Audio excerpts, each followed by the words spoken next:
ఒక శిలలో శిల్పం ఏ విధంగా అయితే ఉంటుందో ప్రతి వ్యక్తిలో విజయం సాధించడానికి కావలసినటువంటి శక్తియుక్తులు నైపుణ్యాలు అదే విధంగా ఉండడం జరుగుతుంది.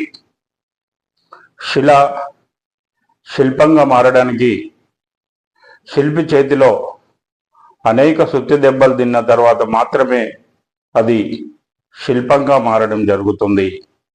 అదేవిధంగా ఒక వ్యక్తి కూడా తానున్నటువంటి రంగంలో విజయం సాధించాలంటే ఆటుపోట్లు అనేక అడ్డంకులన్నింటినీ అధిగమించి దాన్ని నిరంతరం కొనసాగించినప్పుడు మాత్రమే విజయం సాధించడం జరుగుతుంది.